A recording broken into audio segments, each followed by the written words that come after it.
Welcome back to Bruins Diehards, your source for all things Boston Bruins. Today, I'm joined by Evan Marinofsky. As always, he's the, I guess this is like, you're the number one guest on this show. Mind you, when you come on this show, I'm sure you've seen it. The chat lights up, extremely positive comments. If he didn't do 15 other shows, I would probably just do a podcast with him because it's probably just a lot easier. But welcome to the show, Evan. Thank you for having me, Court. And I love your listeners. I love your viewers. They're so kind. I love seeing the comments. It is. They're amazing. I'm not just pandering. I really do love them. Yeah, like, honestly, and anytime you come on Bruins Beat, by the way, your people come over and it's like, I love Court. And I'm like, I do too. And it's great. It's just one big love fest. I'm a fan. Yeah, the community is I truly enjoy it, whether we agree or not. It's just a conversation, and that's what I'm here for. Like, hey, I know that I'm never right all the time, but at least I'll admit it. But I just love talking hockey. I love talking Bruins. I love talking NHL. So today on the show, we're going to recap the last two games. We are going to go over the news and notes. Hampus Lindholm got announced to the Olympic team, and another Lindholm kind of got injured last night. Is Arvidsson on the market? Because there are rumors that some teams are fishing around on him. Geekie is back to being on fire. Continue it. And the best part is I put that into the notes yesterday, people, and he still scored last night. So it continues. And the last thing I want to talk about is based on something Elliot Friedman said on 32 Thoughts, because he mentioned how he never talks about David Pastrnak. I asked everybody on social media yesterday, and a lot of people kind of agreed with me around Boston. Is David Pastrnak underrated? So let's get into it. So the Boston Bruins, they lost one, they won one. They're still they've 8 in a row at home. And Korpisalo, I thought, played good in the game that they lost, but they win last night in overtime on a beautiful goal. And the Boston Bruins kind of they're good, not great. What are your thoughts, Evan? Yeah, I mean, these last two games are interesting because I really thought they should have got 2 points out of the Rangers one. That one stung. Kind of lost that lead in the third, and then they do it again against the Preds. They let the Predators back into the game in the third, and I thought that those were my two little nitpicks. I mean, you got 3 points out of those two games. You can't be too pissed about that, but you'd like it to be 4. And it's funny because now, with the way the standings are shaking out, Bruins are 6 points up on the Panthers? Yeah. In that second wildcard spot. They're not it's more so just jockeying right now for a first wildcard spot or the third Atlantic spot. Yes, the Bruins are at 65 points. The Panthers are at 59. The Toronto Maple Leafs are at 57. And we'll get into that because Toronto radio today is losing their mind on the Toronto Maple Leafs. And it's kind of interesting because the Bruins are better than what we thought. I thought they played a decent game, but based on what Ty said and reported last night, I guess they might have been a little tired. The Bruins had to take 3 buses to get back home. They also had to check back into their hotel while waiting for those buses. Their skills coach back in Boston actually went to clean off their cars at the airport to make sure they could get home and get to the Garden on time. I think that's John McClain. Shout out John McClain for wiping all the cars off. That's a lot of work. Court, I've been doing that with my own car. It took me forever to get my own car wiped off. Think of how much snow was on everyone's cars. Oh, yes, they didn't get back in Boston for yesterday's game until 1:30 p.m. Now, they were in New York. That's the easy hop, skip, and a jump. For the people that are listening, maybe you don't know, on the eastern side of North America, because let's say it, because, Canada got dumped too, we have gotten hit with a lot of snow. I was saying to Evan before we started the show, I am done with winter. I am done with you. I'm done with winter. Oddly enough, the Bruins are going to be playing in sunny Florida this weekend in an outdoor stadium classic, which is very interesting. But yeah, the Bruins, they look tired. And it was interesting. I love Passa's comments after the game. Yes, they could have used that excuse, but I appreciate the Bruins, yes, giving up the lead, but still winning in an overtime. Because I thought that goal was unbelievable. That, Kastelik comes out to take the draw. He goes right off. Husadinov comes right into the play, instantly is into it, throwing it off to McAvoy to Pastrnak, back and forth, this crazy pass and play for McAvoy to slide it across to Pastrnak. And McAvoy at this point, he's on fire. It's very interesting.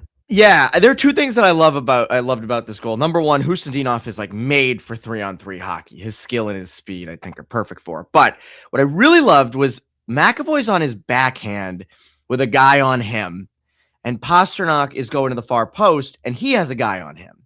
And a lot of times in OT, in a 3-on-3, that player with the puck would just curl off and try to gain some separation and restart it. Because it's like, why force a play if it's not fully there? But he knows that if he puts that anywhere, Pastrnak is going to find a way to get a stick on it, and he does. And I appreciated that he forced that play. He pushed it because there are a lot of guys, as I said, that wouldn't do that. And this kind of hits it like the whole 3-on-3 overtime thing where everybody's leaving the zone. Everybody's looking for the perfect play, the perfect shot. And that wasn't really like that was a kind of a bang, bang 2v2. It wasn't like it was a 2-on-1 or anything like that, at least from what I remember. So I appreciated that about that goal. Yeah, like Charlie McAvoy right now has 16 points in his last 14 games. He's been a unit. Unlike the bubble, keep it on forever. Love the bubble. I always have a theory court that players play better with bubbles because it's like I don't know if it's mental. I don't know if I'm just imagining it, but like stick in the face, you don't think about it. Puck to the face, you don't think about it. I always wonder if there's something to that. I don't think darn thing. I'm sorry. I like as someone that plays recreational hockey. I had a cage on. I switched to a bubble. Couldn't stand the bubble. Couldn't stand the cage. Wish I could have nothing. I don't know. Let's just say the bubble's a good omen right now. I don't know if they're playing. It is. He also took like a couple sticks off the bubble so far. He joked about it in an interview, saying like if he wasn't wearing the bubble, he'd probably have less teeth. So good for Charlie McAvoy. I would almost say that was almost a set play that they did in overtime. So it kind of looked like it. Yeah, the Boston Bruins are very much known for it. There was an interview with Patrice Bergeron not too long ago, and he was talking about how they used to all these set plays they used to do for Pastor or Marchand right off the dot, right off the faceoff. It felt like it because the way Castellac wins the draw, goes straight to the bench, and it was instant how seamlessly Hustadinov jumped into the play and took that pass on how they were almost like in a spin move. There's a viewer of this show would love for me to have a hockey board to show. I could show the ice. Like they literally were just spinning like this in a triangle over and over again, just leaving Nashville on their edges, not knowing what to do. Because like even though there were players on them, it looked like Nashville was just like, what just happened? Yeah, I also think it just speaks to, Castellac. I love him taking that like almost like a lacrosse draw to start. And I think also Pastrnak, McAvoy, Hustadinov, like those are the guys you want in that situation. Like those are skilled, high octane offensive guys. McAvoy seems like he's turned a new leaf offensively this year, especially on the power play too. I give a lot of credit to Steve Spott for that. Like not to get away from overtime, but like he's looked more comfortable offensively this year. He's not forcing plays as much. He's moving his feet more. I think that to me has been a big reason why you mentioned 16 and 14 games. I think ever since he's come back, he's just more assertive. And he's been that way the whole year because the power play's been better the whole year and he's running it at the top. So yeah, McAvoy's been damn good. Yeah, I feel like he's trusting. Whenever I watch hockey or my daughter plays hockey, and I always explain to her because she's got wheels, and I'm like, hey, you got to trust in yourself. And I feel like McAvoy is trusting his speed. McAvoy is not the fastest guy on the ice, let's say, but it seems that he's having more confidence of being able to jump into the play and getting back. And it was a lot of hesitation I've seen over the last couple of years, and I don't know what has changed.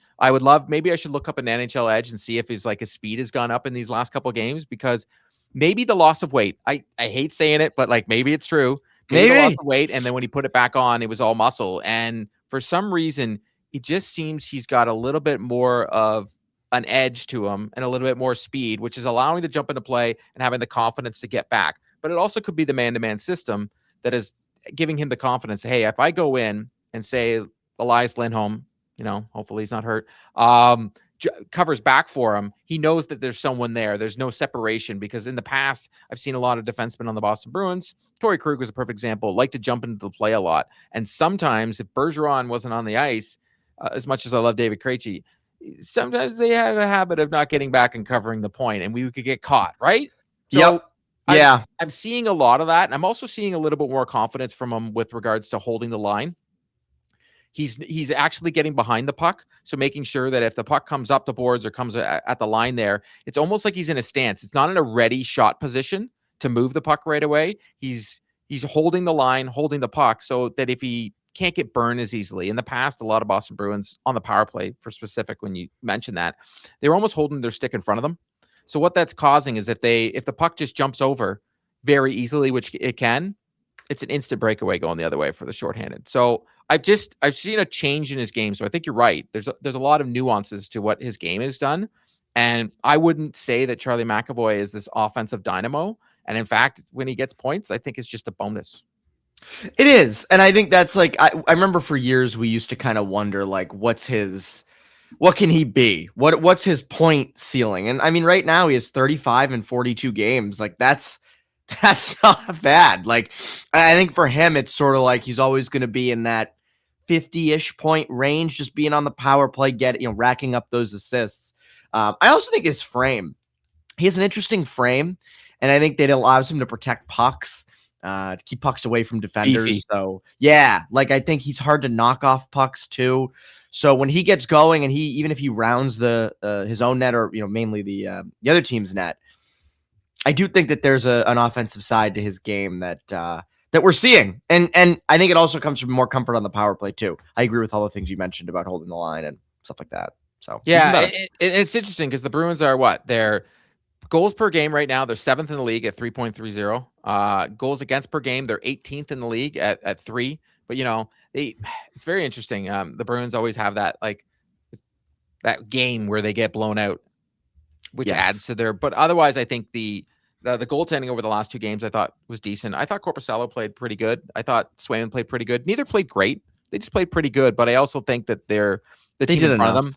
Yeah, they did enough to win the hockey game, and I think the team in front of them kind of collapsed on them a little bit. Especially like you watch that. I think it's the second goal, which was interesting. I was watching it from the game last night. Watching it with my daughter, who plays defense this year, and she literally was like, "Why is he screening the goalie for Mason Lowry?" Oh yeah, Lowry was right in front. There is nothing. Swayman couldn't see a darn thing. At least give him a heads up, like, "Hey, Lowry." Like I looked because on both replays you can see on both sides. Lowry says nothing. He doesn't tell Swayman, "Hey, it's kind of like I don't know what you expect from this." And then on that power play goal, bad coverage on the first goal in Nashville. So I don't really want to fault Swayman on either goal, but I don't think he played great. I don't think he played bad. That's just the way I look at the goaltending the last couple of games. Yeah, and again, against teams like the Rangers and the Predators, you typically don't need your goalie to like stand on their head. You shouldn't, at least. And by the way, I've been very critical of Korpisalo this year. He's actually been good in January. Like, his numbers are really good. So he's rebounded. And I think he's a big reason why they've been better this month, and that they've been able to trust him. They're playing him. They play him more. They play him more, and he's been better. And that allows Swayman to be more rested, and he's been better, and it's been better. And I think that's one of the kind of underrated. We'll get into more underrated things later, but like one of the more underrated things in January so far. Yeah, and I think one of the biggest keys to the Bruins' success so far this year, besides coming back, like not giving up in a game, is their power play. It's 4th in the league at 26%. Like, that's crazy. Like, their power play was embarrassing last year, and it's one of the best in the league right now. I will still say their PK right now was great at the beginning of the year. They need to, I think that's their biggest issue right now, is their undisciplined penalties. It's getting out of hand at this point. They still take way too many. It's like it's just stupid. Like, we got our scares in that Rangers game where we thought we were going to lose Zadorov, and I mean, Zadorov went the game before, right? Was it last game or the game before when he got hurt? Montreal. It was Montreal. He got hurt, so he didn't play in the Rangers game. But then McAvoy looked like he got hurt, right? So then he skated off, but he came back. But unfortunately, it looks we might have lost Elias Lindholm. Yeah, I mean, we're doing this on Wednesday, so they haven't. They're off, so we haven't heard of anything yet. Yeah, and they can't. We won't hear for the people. Like, if this airs Thursday morning, you still won't hear anything till around 11 o'clock on Thursday. Yeah, it'll be around then. I'm not a expert. I know, like, on the post-game show on Nesson, PJ Stock was like, is it a pec? Is it something up there? Because it looked like it was, I think the Bruins said upper body. It looked like upper body. Look, Lindholm, I tweeted this the other day, and I've said it on Bruins Beat. Like, he's been underrated. Because there are a lot of, I've said it to you before, Court. I'm like, you don't really notice him. And when he's not producing, it's like, what's he doing? And then when he does produce, you start to start to see what he does. He's a little more subtle in his game, and he's not a play driver, and he's more complimentary. But losing him would hurt. Losing him would absolutely hurt them right now because he is producing quite a bit. Right now, 37 points in 44 games. He's been good of late. He had goals only 20 against the points Rangers at this time last year. Yeah. Like, and also I think that's a big testament to he's been good on the power play. A lot of his points this year. I think last I saw he had like 17 points on the power play. That was earlier this week, so it might have, very good in the bumper. And be honest, this will lead into Morgan Geekie finally being back, but like that Lindholm Pastrnak Geekie line. Geekie needs to be, we talked about this the last time. Geekie needs to be on his offside. He's better. He's better shooting from the other side. It totally is the thing. I like the line. I get it when people wanted to space things out, but I think Fraser Minten has solidified himself as, he's good. Like I really like Fraser Minten, and like Leaf fans have been crying about it. And I wanted to get a little bit into it, Evan. So like this morning on Leafs radio, they won't stop complaining about that Brandon Carlo trade. Like they have literally said this morning, like Steve Dangle, all of them, they're all, hey, blow this team up. Who are we going to trade? Everybody but Austin Matthews. That's what and Carlo, and they want to trade Carlo too. Like less than a year after getting there, they want to deal him. And by the way, Coyle's on the trade block in Columbus. Like that trade deadline that Sweeney had last year is aged like the best, the finest wine, at least so far. 100%. To be totally honest, like if you look at it, they could have dud on the Coyle trade, which they didn't because Will Zellers is he's looked to be a very good pick. We'll see. He hasn't played an NHL game. No, but he's been great in North Dakota. Yeah. That Leaf pick, like if I'm the Boston Bruins right now, I'm calling up Brad Treliving and be like, what, do you want to do any other deals? Because it's very interesting. We've heard more about this trade now after it's happened. And, the Leafs were like, you can have anybody but Easton Cowan. And the Bruins got Fraser Minten, which is crazy. Like Mick Colagio, I had him on the show not too long ago, and he won't stop saying that Minten is the next Bergeron. I'm not going there. No, I'm not either. But I think they did phenomenal, and I think they possibly could do phenomenal again. Well, what's funny, Court, is like they got Rask from Toronto, and I've always enjoyed you got your franchise goalie for a decade. Kessel trade is Toronto as well. Yeah, like you got that. Like you trade with the Leafs, you get these like cornerstone franchise players. That's what Sagan should have been, obviously, until he's been in the company Inc. Yeah, he did. But I like Minten. It's funny. So this reminds me. I remember. I think it was during COVID.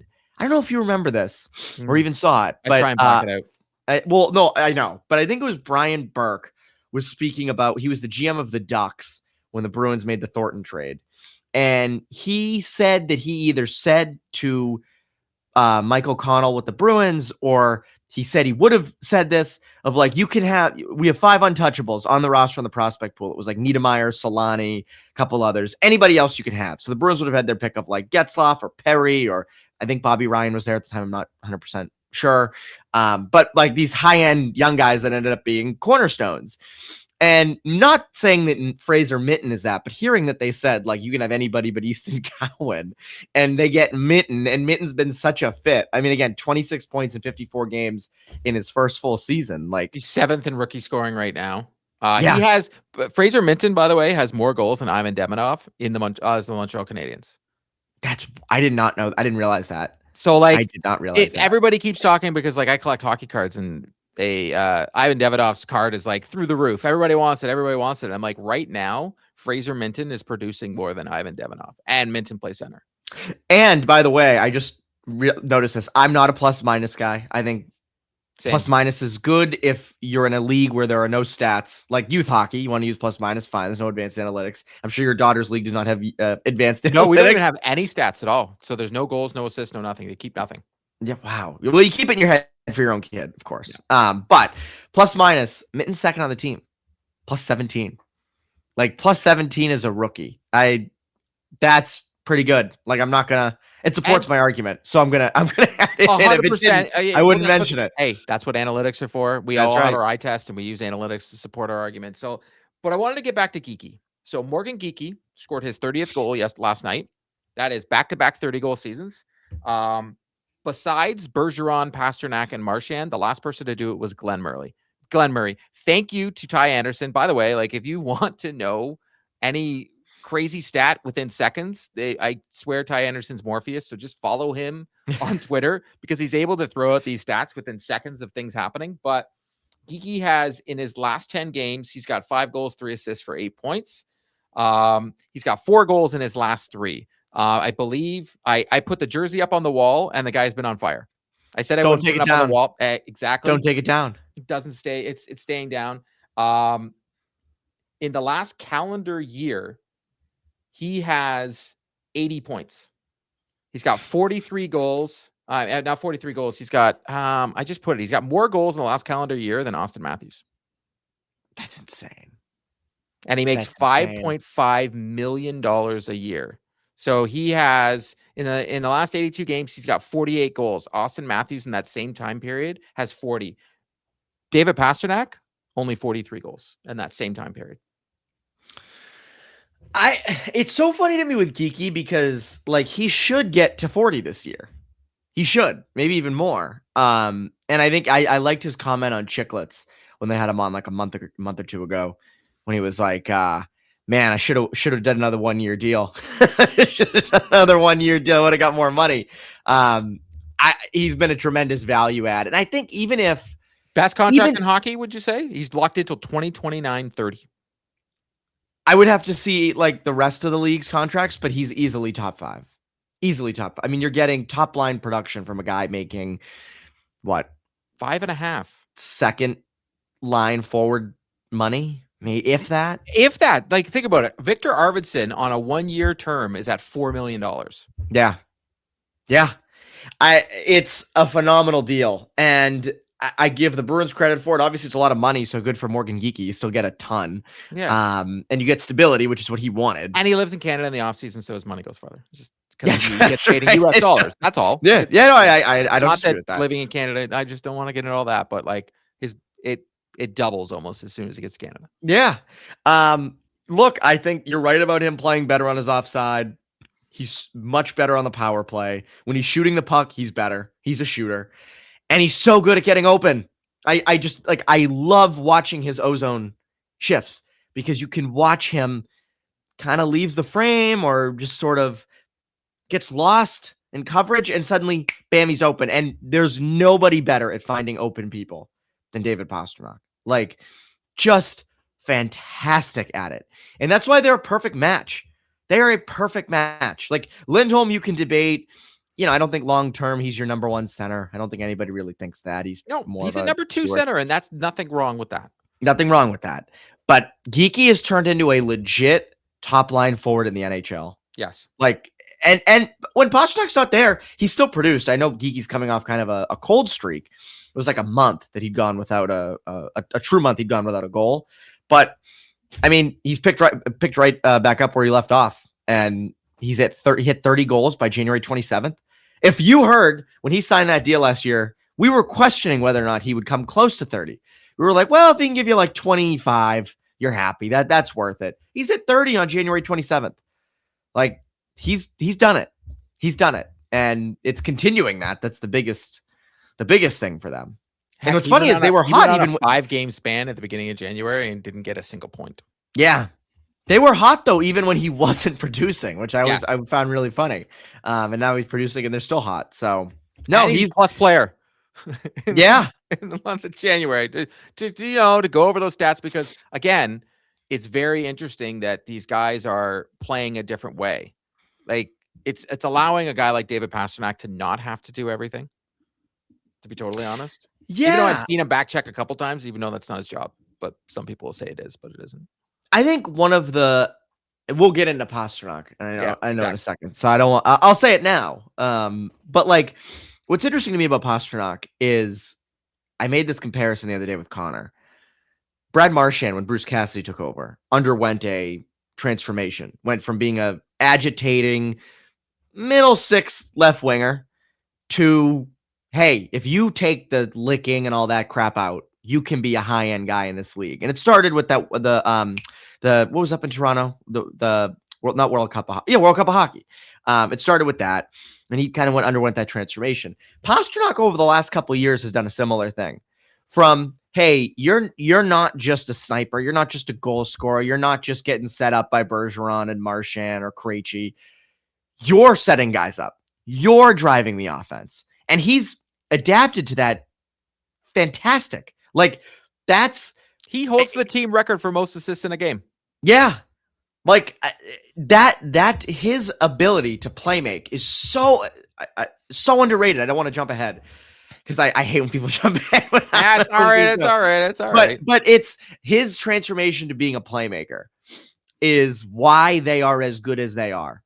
Why? I mean, it's why he had the season he had last year, points wise, even though they were terrible. That's why they're in the playoffs right now. It's one of the biggest reasons why. It's why Morgan Geekie's the guy he is. It's why when Houston Diehoff and Mitten play on Pasternak's line, they're as productive as they are. Like, his ability to drive play, man. And it's rare for wingers to drive play. It's harder because you're not in the middle of the ice. But he does it so well. And he slows the game down. I'm getting too far. You're getting way ahead, but that's fine. I'm just going to bring you back. So do you think Geekie would still be producing like he is without him? Yeah, not to the same extent. You know, is he hitting 40 goals without Pastrnak? Probably not. But 30? Do you think Geekie hits 40 this year? I do. I think he does. The stretch run, gets a break from the Olympics or for the Olympics. Yeah, I do. I think he does. So we look at this Boston Bruins team who's playing decent hockey. Not great, but decent. They're entertaining to watch. You know, we can get frustrated with them. They can go under their bad spells. It is what it is. But at the same time, I think it's safe to say they're above our expectations. Yes. Do you think that the break is going to be bad for them or good for them? It's an interesting question. And also, Hampus Lindholm just got announced to Team Sweden. Congratulations to Hampus. He's going to be a defenseman on Team Sweden. The Bruins got 7 or 8 guys now going to the Olympics, which is crazy. But just don't get hurt, guys. I know. It's the only thing. It's an interesting question because normally I'd say it'd be great for them because you're getting rested up, recovering. But you have so many guys going. And I mean, you have guys with, who might have bumps and bruises or who are, banged up. It's January. Like, that's part of the year. But they don't, unless I'm forgetting someone obvious, they're not missing anyone huge. They have not been ravaged by injury. No, and the bumps and bruises guys are going to the Olympics. Yeah. So I think there is a legitimate point with how hot they've been for the last month. Do risk the break hurting things. And they're also in a weird spot where it's like, and we'll get into this with trade rumors and things like that, yes, where they are a playoff team right now, comfortably a playoff team.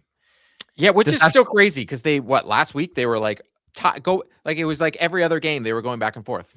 But Ottawa and Toronto have kind of just started separating themselves as being not good enough this year. And the Florida Panthers, as we talked about, are making a comeback.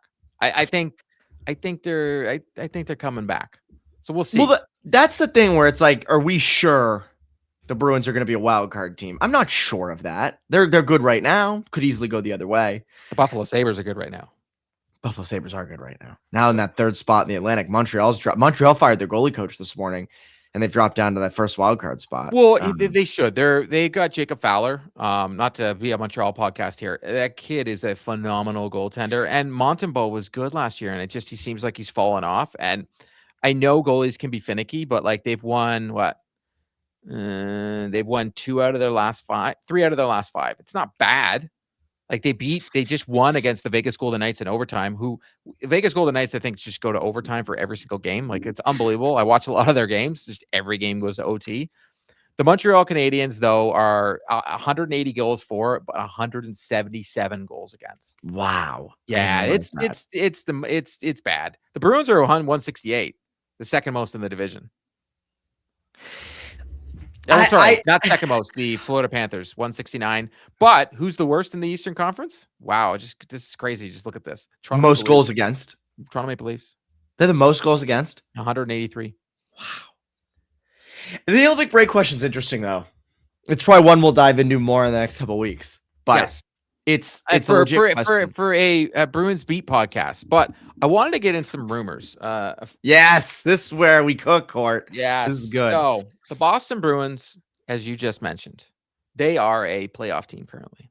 But I think it's safe to say, they were in on the Anderson thing. Again, Jimmy Murphy was 100% correct in everything that he put out there, that they offered a contract, everything. Elliot Friedman has confirmed all these reports.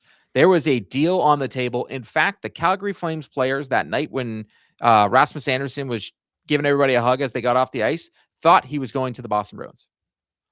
Like, they all thought it. He decided the next morning, he woke up on the Sunday, he's like, it's not going to happen. And he forced his move to Vegas, and that's where he wanted to go. And the player has a right to do that. I still am going to stand by if it was all that package and all that. I still didn't really like the deal. I get it, how the Bruins needed a right shot defenseman. I was out on it. I didn't want it. Yeah, I don't think the Bruins are a contender, regardless whether they add a guy like Rasmus Anderson. I think the Bruins are still, good for them. It's funny on Leafs radio this morning, they were all like, the Leafs need to do what the Bruins did last year. And I was like, that's the funniest thing ever. But all right, I'll go with that. Because the Bruins, I think, have done exactly what Don Sweeney and Cam Neely said they were going to do, which is they're not rebuilding, they are retooling. And they've done a good enough job getting themselves back in a playoff spot, because last year we very rarely were in a playoff spot. The Bruins were just mediocre at best. I still think they're going to be sellers, and there are some, rumors out there that the Bruins are shopping Victor Arvidsson. It's funny. I said this to you before. Connor always brings up, well, what if? He's like, I don't support this, but he kind of flirts with the idea of like, what if they gave him an extension? And when you watch Arvidsson play and the second line does click, like that line does work, you're like, I don't mind him. I think long term though, it doesn't make sense. He's older. He's older than that, when they're probably going to be a cup contender. They have more middle six forwards coming. They have enough on the roster already. You're not in that veteran vacuum that you were in last year, where you lost a bunch of vets and you needed more kind of outside veterans in there. You have guys like Janot in now. Zadorov has grown into something. Husadinov could easily jump into his role on the second line. Well, that's the thing. And I also wonder, like, do they move Husadinov up to the top line and move Geekie to that second line and try that? I hate that. I can't. I don't think it works. Keep that damn line together and just people let it go. I don't think it works. He needs to be on the left side. It can't be on the right. I agree with that. So, but that's the thing, is like, it's easy to fall in love with the roster. I get it. I just think you have to think long-term. This is a bridge team. Arvidsson was never going to be a long-term piece. He's been fine. He's been 12 good. goals, 14 assists, 26 points. He's been better than we thought he'd be. But I 7. still am not like, you've got to keep him around. Or even like, I think the worst case would be you keep him for the season and then he walks in free agency. It's like, well, that could have been a draft pick. Like, that could have been I'm agreeing. So like, that's my thing. I have no problem moving him. I don't. Yeah. And I know, again, people fall in love with the roster. I get it, but it's just not. What do you think they can get for him? Like, right now in my brain, the value is a high second round pick. Like, if you're the Boston Bruins, it's very interesting, because they're, the rumors are it's like Minnesota and Tampa that are in on him. Friend of the show, Dominic Tiano, kind of put out like a little tweet about it. And now you can keep looking into it, and it's like, Minnesota, Tampa, but a second and a mid-level prospect. Well, like, if you're getting a Tampa, so you look at the standings, right? Like, I think Arvidsson would fit in with the Minnesota Wild, especially the way that high octane. You're getting a low pick in the second round, but let's see what they even have. Like, do they even have a second round pick? And Minnesota plays so fast that I think he fits in there. And like, and Minnesota and Boston, like when they got Johansson way back in the day, they seem to like players that played for the Boston Bruins. So they have no second round pick next year and no second round pick in 2027. Okay. So what's the sub? I don't know what their prospect pool looks like. So if people say, hey, they can get a first round pick, I don't think you can get a first round pick for Victor Arvidsson, especially after everybody knows how he played in the playoffs last year, which he sat on the bench. It's very interesting that everybody wants Victor Arvidsson now. The Bruins did a very good gamble. And I think it makes sense to move him. Like, I truly, truly, truly think it makes sense, regardless of your playoff position, to move the man, because Victor Arvidsson isn't winning you a Stanley Cup. Yeah, I don't see the long-term fit. The interesting thing, though, Cord, is like I was reading the Athletics trade Tampa board has a this second morning. round pick. Okay. And Tampa, you're trading him in the division. And you're currently, as of today, slated to play them in the first round. So you're hopefully Well, getting it works out for you every single time. You trade within your division and you end up getting the better end of the deal. Yes, because you can get a little more out of them. The Athletics trade board does not have Arvidsson on there. Only has Peak, and Peak is ranked very low. So I'm very curious if nationally people aren't thinking the Bruins are going to sell, or they're not thinking highly of what the Bruins have. So that gives me a little pause. Well, it was very interesting this morning. They talked about it on the radio this morning, and they were talking about like the teams in the Eastern Conference. And they did mention, like, why wouldn't the Boston Bruins be sellers, but only sellers for one reason. You move out every pending UFA. Keep everybody else. Like when we talked, everybody talked when the Bruins weren't in a playoff spot, you got to move on from Casey Middlestad. Well, no, there's no reason to, or Pavel Zacha.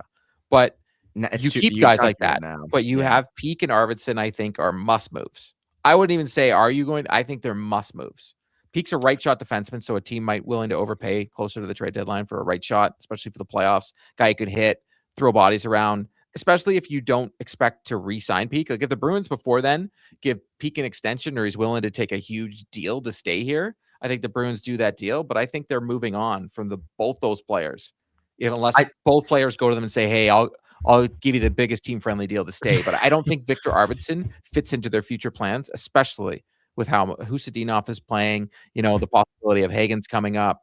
There's a lot of guys that just take that role real quick. And you have Zacha, you have Middlestat, like you have middle six guys. Zellers will be coming down the road at some point. Will Moore, other draft picks. I'm not saying they're all going to be perfect middle six NHLers, but like, you know what I mean? Also, you have Matt Patra in Providence, which again is a different case. One thing I do want and Fabian Lysell, people forget. I want to throw out one name with the Wild. He's still their property. He was a second round pick in 2024. Ryder Ritchie. I don't know a ton about his game. I know he's at BU right now. I haven't watched a ton of them this year. 13 points in 25 games. He was great. With Boston reporter talking about a kid that's playing in BU. That's what I mean. That like fits their wheelhouse. If Minnesota was like, "Hey, here's a third and Ryder Ritchie or something," I could see the Bruins. 19 years old, no current contract. He's in 06. He's 25 games, 4 goals, 9 assists, 13 points for Boston University. He's at a 0.52 points per game, 22 penalty minutes. He's from Calgary, Alberta, so he's a Alberta boy. Right shot, right wing, 6'2", 190 pounds. Hey, if the Boston Bruins like the kid, sure. I don't know if it's a great name to throw out there. Oh yeah, I just looked at a Daily Faceoff prospect breakdown of the Wild, and that was the one name I knew because I know he's at BU. So I was like, okay, and he's a former second round pick from 2 years ago. So it's like, all right, maybe that's substitutes for the second round pick Minnesota would hypothetically give you, and they also give you like a third or something for Arvidsson. I'm just speaking out of my ass on this one. Yeah, no, I totally understand, but that's the type of guy that the Boston Bruins get, though. You're not wrong. They do take guys that are home. You know, we know that were willing to move Mason Lowry this year. They're willing to move to get better now, but I think they want guys with term. I think if the Boston Bruins are doing any trade, they want a guy that can have term, or he's a prospect, or he's a pick. The Bruins have 2 first-round picks in next year's draft. We know they're not scared to move them if they need to, but at the same time, I don't see the Bruins as like in on Jason Robinson or in on like Evander Kane's available now. His agent's been allowed to talk. I don't think Evander Kane fits with the culture of the Boston Bruins. A guy like him with all the off-ice stuff that's been talked about with that guy, I think they just would stay the heck away from him. But I don't think the Bruins are going to be in on big fishes. Anderson made sense because he was a right shot and they could get term. If they could get the term, they wanted to do that deal, but they're not going to be going for rentals. I think they're going to stay the course, and I think they do move on from Arvidsson and Peak, and that's it. Unless they can get huge assets back for like a Lysell, a Patra, or a Lowry. Yeah, or if someone like if Vancouver said like Elias Pettersson's available, and maybe the Bruins run on a guy like him because he's got term. I hope or not. Like Robert Thomas. I always throw his name out there, but is with him. But other than that, I agree with you. There's no rentals. They're not getting anybody for the stretch run. And I like we've talked about it before. Like I think you can lose Peak and you have enough guys back there that you're not going to miss too much of a beat. You do have to figure out your right side on D in the 1000%. offseason, but that's not something you have to tackle right now. You could even get an expire, like maybe Peak is a guy you keep if you're just going to go out and get another expiring contract to bring in. But I would think that the Bruins are looking for a right shot defenseman that has term. I still think Zach Whitecloud is a possibility because they did mention him on 32 Thoughts as the Calgary Flames don't know what they're doing, and it just screams Boston Bruin. But it's interesting because we don't really get what they're thinking, because there are guys like Robert Thomas. Elliot Freeman said that their Blues are willing to move him, but they want back a young version of Robert Thomas. So the Bruins are out. I mentioned Hagens as a joke before, and we've talked about it in length. The Bruins it's a good are out podcast topic. Exactly. I can't see them actually. It's all hypothetical, and I don't see them moving him either. But the Bruins don't have what the Blues are looking for in return for Robert Thomas, so he's out. What about Mitten? Dude, do you want to move? Jesus, you're going to have everybody in this comment section really mad with you. I'm just asking. For Rob Thomas, like, I don't know. It's not happening, by the way. Like, it's a topic. It's January, but I don't know. It's a I don't even want to like dwell into it. You tweeted out. I know, because that was fun. A lot of no's. How people value. I think I personally overvalue Minton a little bit right now. Okay. When I had Nick on, he talked me into that camp of like, could he be that guy? Like, enough that I've like started like buying all his rookie cards. Here we go. I'm literally, I like that. I am seeing Fraser Minton. He is my new guy. Like, my daughter asked me to on this jersey I'm wearing, thanks to my friends, gift by Fanatics. She wants McAvoy put on the back. She plays defense. I'm debating to put Fraser Minton on it, but I'm gonna get McAvoy because she's asked. But I think my next Bruins jersey, if it's not a Pastrnak captain jersey, because still think it's happening, I think I want a Fraser Minton jersey. Like, I really like this kid. He'd be on my I don't think so, you have to knock my socks off list. Yeah, I also think Minton is he's their kind of guy. And I think when you look at the people they're drafting, they are not typical Bruins. James Hagens is not a typical Bruin. They've got to make this work. They better make this friggin' work. But like, Minton is sort of a safety valve there of like, that's their kind of guy. That's a kind of player they're comfortable with. He is a Bruin. He fits their identity. He's a two-way guy. Wants to be here. Loves it. Well, yeah, like he makes a lot of sense for here. So I think when they're when they're drafting these guys, I always say like Hagens, Will Moore, Cooper Simpson, Will Zellers, they traded for. These are not typical two-way forward types that the Bruins love, but they're high-end offensive potential guys. And when they're trying those guys out, they're not all going to hit. When you have a guy like Minton there that you know, what do you think Minton's ceiling is? What do you think Minton, like at his peak, what is Minton in the NHL? Right now, I still think it's 2C. I agree with you. I still think it's 2C, but people, and again, I go back to my Mick Colaggio episode. He just kept pushing it because he kept saying, well, that's what Bergeron was. He said it over and over again. And I was like, oh, okay. So then I started like going back to everybody, but people wrote about Patrice Bergeron. You go back and read what they wrote against Bergeron, and they're writing the same against Fraser Minton. Now, I think Fraser Minton is fast. He puts his sticks in the right spots. He plays the right way. He's getting put out in high pressure situations, but I still think he's a 2C. I don't see him as a 1C. I don't see him to ever be that huge offensive potential to take that role. I just don't see it happening. I appreciate what he's doing. Heck, he spent the whole summer, defending against Connor Bedard over and over again, training all summer. They're besties. We all saw it in Burns Behind the B. You saw there's a picture in his room. There's a picture of him and Connor Bedard. There's like a lot of Connor Bedard and him on the wall there. So they're besties. Trade him to Chicago then. Trade Fraser Minton to Chicago. Stop it. Not for Frank Nazar. Please don't be putting that out to the ether. We're not doing that kind of stuff. But I still think he's a 2C. It's interesting to join in with Mick. I don't believe this, but to fan those flames, Minton does work well with Pastrnak and high-end forwards, which Bergeron obviously did. And because he covered up for the mistakes that Pastrnak made. Yep. And Bergeron also wasn't this like flashy offensive guy ever. He's not He was never particularly fast. It's not like he had a very quick shot from the bumper and he was accurate, but he wasn't like he wasn't Ovechkin, wasn't blowing you away with the it. dot. Great at the dot. There was Active stick. I can't speak to when he came into the league. I was too young. I'd have to go back and look. But like it's not like his offensive skills jumped off the page. It was like, oh my God. Like No, but what Bergeron did is he played a World Junior where everybody was like, oh my God, the Boston Bruins have something. Like when the Bruins drafted him, I was like, he's a French guy. He's unbelievably attractive. I think it's I'm okay saying it. The guy is unbelievably he is great to look gorgeous at. man. It was very interesting that after he played his World Juniors, I was like, oh, he's my new favorite player. Like it was like instant. Like when he was a rookie and he didn't come out of the gate flying, I was like, oh, and then he got hurt, and I was like, no, don't do that. Career was almost done there for a little 100%. bit. So Fraser Minton is having that moment kind of like right now, but we'll see. I need more. Right now, I'm sticking with 2C. I need another consistent season just like this of Fraser Minton and maybe in a top 6 role in Boston next year, but he's still producing top 6 in a bottom 6 role, so that's fine. But they're putting on second power play. He's playing the PK. He gets a ton of ice time now. He's producing with, Hustendinov is developing right along with him, where it's like, oh, you've got something there. And he's producing with it's Alex Steves or Tanner Jeannot. Like he's a bottom 6 center this year, and he's producing. He's 6th on the team in scoring, like tied with Arvidsson. He's above Middlestat. Like you're talking me into this court with the. I'm not talking. Hey, people. We have said way too many bad.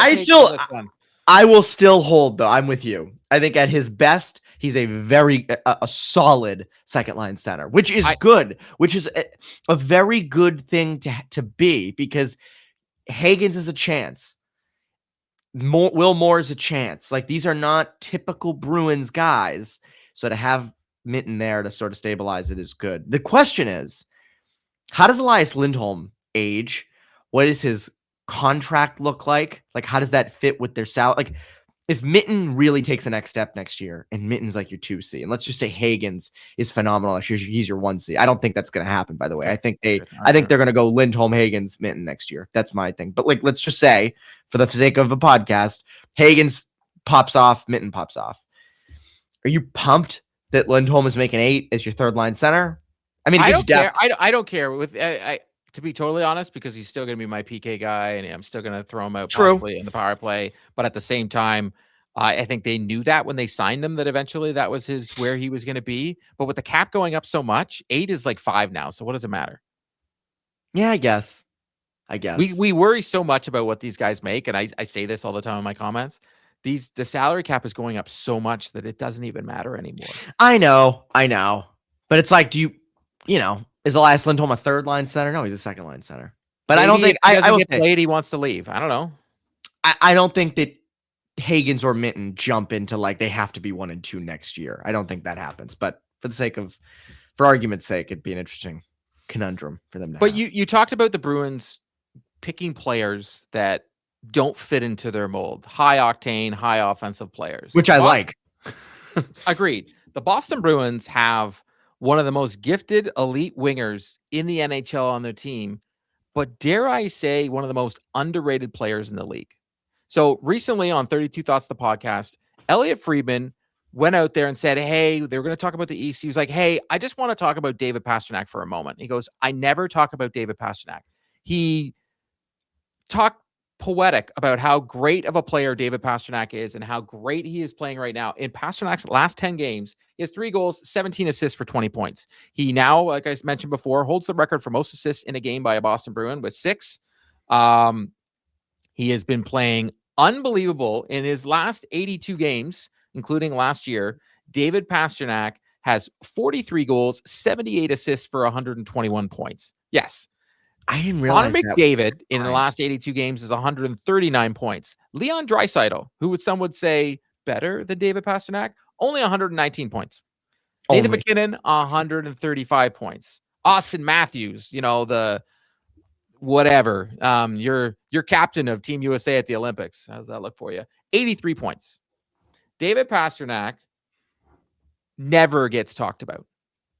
And I say this because I live in the Toronto area, and very rarely does David Pastrnak get talked about or used for media things, or you don't see him in Vegas at the beginning of the year and doing the media circle. You don't hear them talk about David Pastrnak unless it's a game 7 or it's the playoffs and he's burning the Toronto Maple Leafs. And then they're like, David Pastrnak's best player on the ice. But other than that, I find it very interesting because I threw it out there on social media and I said, hey, is David Pastrnak underrated? And I was surprised how quickly everybody said yes. I think he is. I've always thought this. And I try to understand, like, why? Why is he underrated? And it's interesting. So with my main job in New England Hockey Journal, obviously with prep, I do the rankings every Monday. And there's, teams like Avon Old Farms and Salisbury are always really good. And so they're just still really good. So they're not the headline. They're not the main photo. They're just 2 or 3 or 1. And it's just that every week. So you kind of just get used to it. That's Pastrnak. You get used to Pastrnak being that guy. And like I said earlier in the show, he's transformed. I don't think and I don't blame fans for this. There are probably players around the league that we don't watch enough of, that we don't realize their transformations. But Pastrnak's not like a typical goal scorer anymore. He's setting guys up. He's a playmaker. He's on the power play. He's not the one-time guy anymore. More goals than assists, more assists than goals in his by a lot. Yeah, by a lot. And 78 assists. And they're better for it. And he's still scoring goals, by the way. Like it's not like that's died off. It's not like he's got like 9 goals and all these assists. Like he's still putting up a ton of goals. So I think it's just people get used to that. I also think he's just consistent. He's just consistent. I feel like we kind of do this with Kucherov in Tampa a little, where he gets lost in the shuffle a little bit as a winger, as a guy that just year in, year out produces, is just nasty. Pastrnak is similar type of thing, where it's like, Bruins are a likable team. They were rebuilt. 130 points, 40 goals, 90 assists. Yeah. Like he doesn't get talked about. No, neither do. And it's interesting. I think that's the perfect example of another player that doesn't get talked about enough. Whenever the playoffs come on, everybody talks about Kucherov. But for some reason, Kucherov and Pastrnak, because they're not these two-way guys, and even Kucherov wasn't the guy in Tampa until Stamkos leaves, it's just like they got overshadowed because like Pasternak's beginning of his career, well, Bergeron's the guy. I also think the Bruins have been so good for so long. Obviously, last year they rebuilt, so a little bit, that was kind of the 1 year off. But since 2006, they've been in the playoffs. They've not been in like 3 times total. The Lightning have now been in the playoffs for what, 10 years straight, around 15. They've been in and around it for so long. And neither player came out the gate as the best rookie or anything like that. Completely agree. These were not like high-end thought of guys, so there weren't a lot of hype around them to begin with. And then as they came onto the scene, they got hype around them. But then it's the new thing. It's the new shiny toy, and they're not these new they're just shiny toys. They're not new. So that's what I wonder with those guys. But Pastrnak is interesting because he is flashy. When they do like the outfits, they always tweet him out. They have him high in the outfit rankings.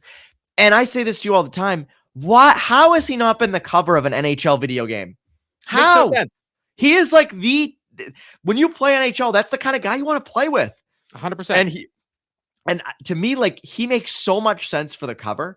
And I know now covers aren't as big of a deal because no one buys physical copies of games anymore. So, but it's still a legit deal. It's still important, like who's on the cover of the game. McDavid's been on it a bunch, and rightfully so. Matthews they have on all the time. But it's interesting because also Boston is one of the number 1 purchase teams in the NHL. An original 6 market every time.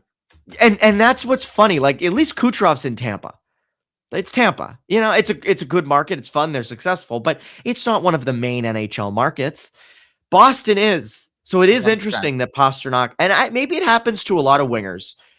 Panarin. He's not a center. Yeah, people talk about Austin Matthews every day. Yep. And here in Toronto, Austin Matthews. And on 32 Thoughts, Austin Matthews. But no one talks about David Pastrnak. I am very interested to see what he does in the Olympics on a world stage. Does he get his flowers just like Brad Marchand? You mentioned it before. The World Cup of Hockey changed Brad Marchand. Now, the Team Czechia, they just won the World Championship last year. And Pastrnak, he got his 2 days in the limelight. I'm wondering if on the world stage, best on best, Pastrnak gets to shine. Does that finally get him into that echelon? Because it was interesting. Elliot Friedman said he's one of the top 10 players in the world, and we never talk about him. Yes. And I agree. Yeah, that's a yes. And I've thought this too. If he comes out in the Olympics and is dynamite, that has eyes from everywhere. It's bigger than a cup. I'm not saying it's more important to his career or anything like that, but there are more eyes on that. When you have the Stanley Cup, you have diehard hockey fans who are watching, who already know Pastrnak is nasty. And then you have, fans of both teams, the Bruins and whoever they're playing. Olympics has everybody.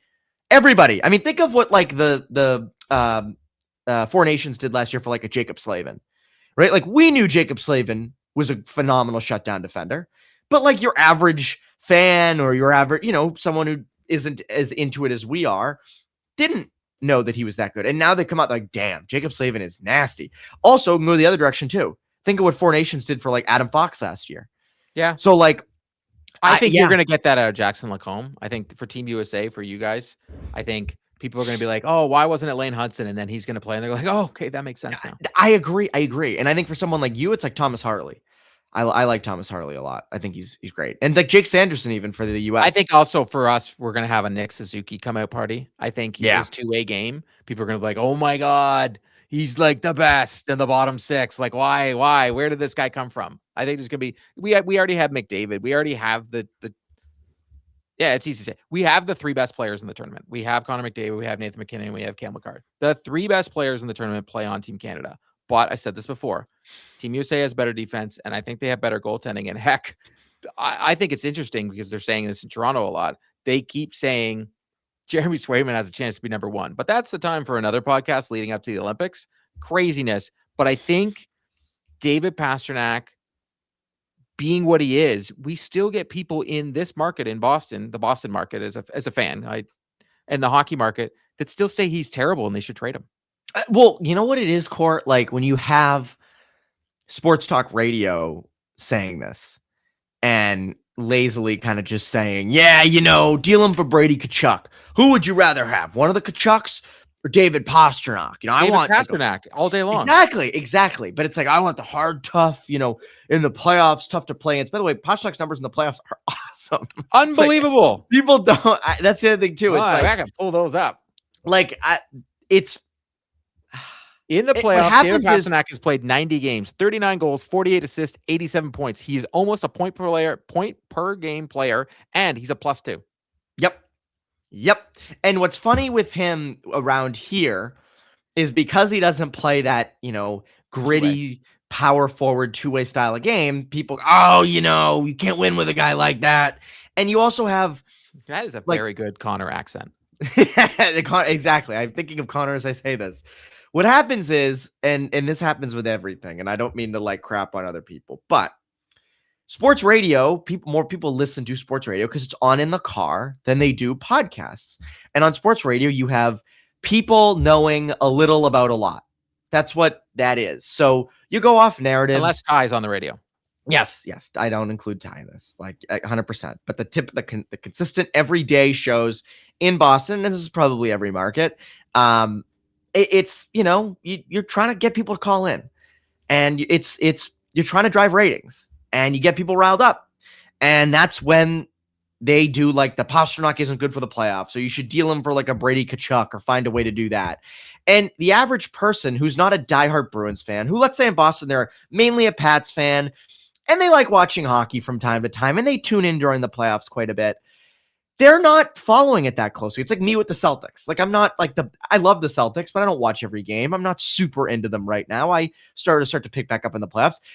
You hear those narratives and you think, oh yeah, maybe Pastrnak isn't that guy in the playoffs. Well, people like us are here to be no, that's all complete BS. That is especially complete since 136 hits over his career in the playoffs. He is at those 87 games and 39 block shots and 50 takeaways. And teams, by the way, are game planning to stop him. Yes. It's not like he's doing this he's on the third line. He does this kind of under the radar. No, he is getting the hardest line matchups in the playoffs. So I agree with you. I think he's completely underrated, and he should be on the cover of a video game. It's tough though, because he is in the age of McKinnon and McDavid And and Draisaitl as a winger, and those are all centers who are high octane. They put up a ton of points. Like, if Pastrnak has an MVP case this year, he's not going to win it.